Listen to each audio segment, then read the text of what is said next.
representation of linear equation and their solution। Graphical representation से linear equation को किस तरीके से सॉल्व किया जाता है।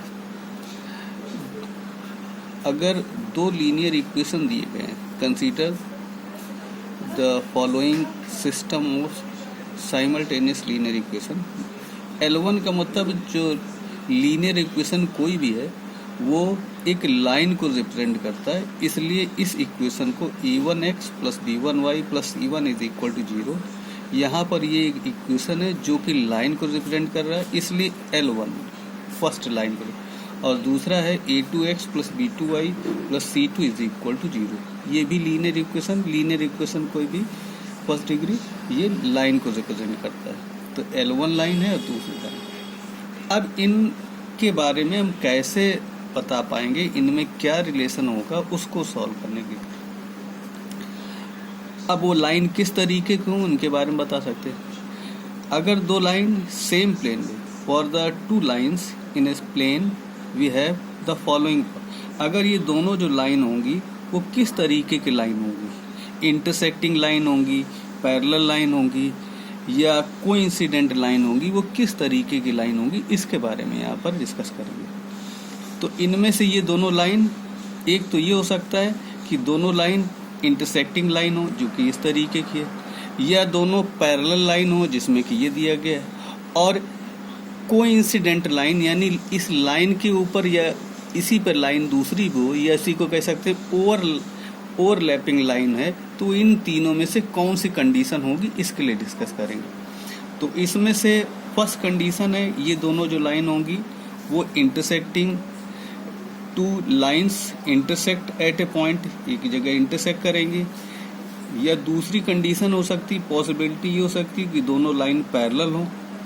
अगर पैरेलल होंगी तो वे एक दूसरे को इंटरसेक्ट नहीं करेंगी।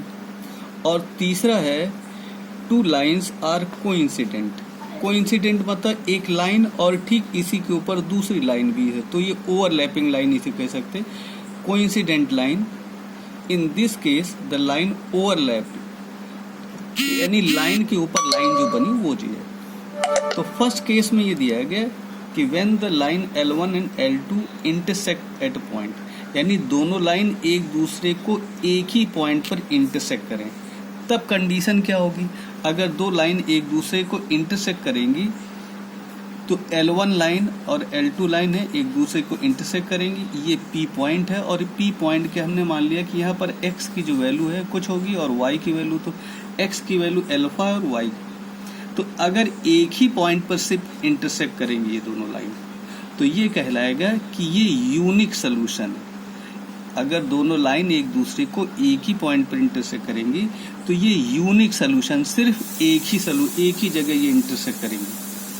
दूसरा ये तो यूनिक सोल्यूशन होगा। दूसरा when L1 and L2 line are parallel, पहली कंडीशन ये कि अगर एक दूसरे को इंटरसेक्ट करेंगे तो यूनिक सोल्यूशन। दूसरी कंडीशन ये होगी कि लाइन अगर पैरेलल है तो उसके लिए कह रहे हैं when the line L1 and L2 are parallel. अगर वो पैरेलल है तो क्या हो जाएगा, जो कि हमने शुरुआत में ही लाइन लिया था e1x plus b1y plus c1, और दूसरा था a2x plus b2y plus c2 is equal to 0। अगर पैरेलल लाइन है तो उसके लिए क्या है, when the line L1 L2 parallel to each other then there is a no common point. इसका मतलब ये हुआ कि ये दोनों जब लाइन पैरेलल हैं तो वे एक दूसरे को इंटरसेक्ट नहीं करेंगे किसी पॉइंट पर। अगर वो एक दूसरे को इंटरसेक्ट नहीं करेंगी तो इन दोनों का कोई कॉमन पॉइंट नहीं होगा, तो इसका कोई सलूशन नहीं होगा। तो जब एक दूसरे को इंटरसेक्ट ही नहीं करेंगी तो नो सलूशन होगा। तो अगर दो लाइन पैरेलल होंगी तो यहाँ पर नो कॉमन पॉइंट होगा, इन दोनों का कोई कॉमन पॉइंट नहीं होगा, इसलिए नो सलूशन होगा। तो ऐसे केस में the given system have the inconsistent, और इनका नो सलूशन होगा। तो दूसरी कंडीशन ही होगी।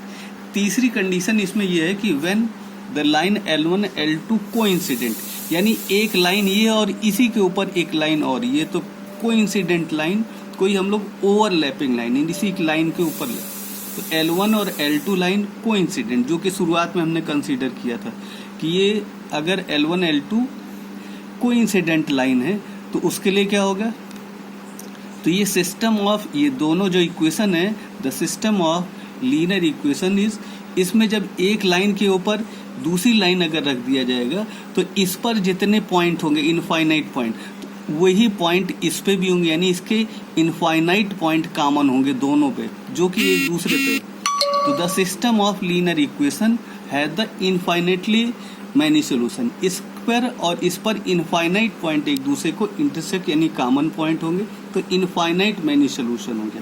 तो तीसरी कंडीशन ये होगी। पहली कंडीशन यूनिक सोल्यूशन की थी, यानी कंसिस्टेंट सोल्यूशन में ये हो गया यूनिक सोल्यूशन। दूसरा नो सोल्यूशन, ये जब होगा लाइन पैरेलल होगी। और तीसरा होगा जब इसी लाइन के ऊपर दूसरी लाइन यानी कोइंसिडेंट लाइन होगी, तो इसमें इनफाइनाइट मैनी सोल्यूशन होंगे। तो इस तरीके से इसको ज्योमेट्रिकली रिप्रेजेंट किया जा सकता है।